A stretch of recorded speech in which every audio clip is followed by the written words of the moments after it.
دانیال صاحب کراچی سے پوچھتے ہیں کہ اگر میں میکینک کے پاس گیا اور میں نے کہا کہ جو کام نکلتا ہے تو وہ کر لے، لیکن مجھے کچھ پتہ نہیں ہے کہ کتنا کام ہوگا اور کتنے پیسے ہوں گے، تو کیا یہ معاملہ درست ہے یا جہالت یعنی مجہول ہونے ایمبیگوٹی کی وجہ سے ناجائز ہے؟ تو اس سوال کے حوالے سے پہلی بات تو یہ ہے کہ اجارہ ایک ایسا معاملہ ہے جس میں دو چیزوں کا معلوم ہونا ضروری ہے۔ ایک وہ کام جو انجام دیا جائے گا اور دوسری اس کی اجرت جو کام کرنے والے کو دی جائے گی۔ اگر ان دونوں میں کوئی چیز مجہول ہے تو وہ معاملہ فاسد ہے، ناجائز ہے۔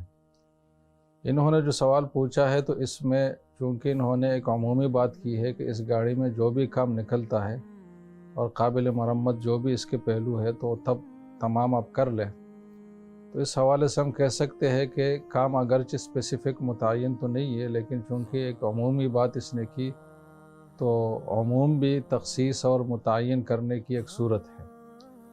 تو لہٰذا اس میں جو کام ہے وہ مجہول نہیں ہے، وہ معلوم ہے کہ اس گاڑی میں جو بھی قابل مرمت کام ہے تو وہ تمام اس میں شامل ہیں۔ جہاں تک اجرت کی بات ہے تو اس میں دو صورتیں ہو سکتی ہیں۔ ایک تو یہ ہے کہ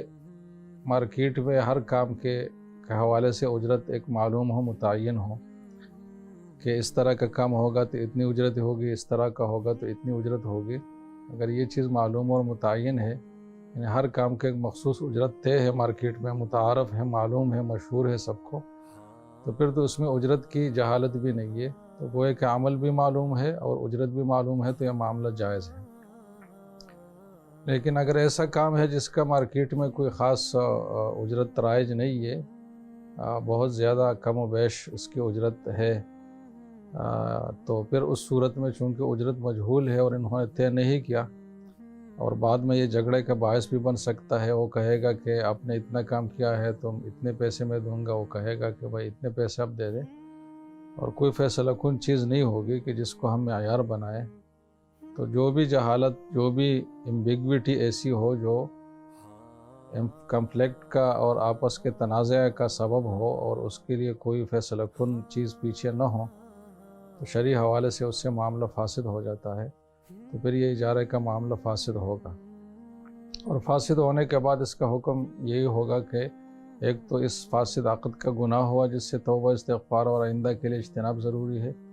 اور دوسری بات یہ ہے کہ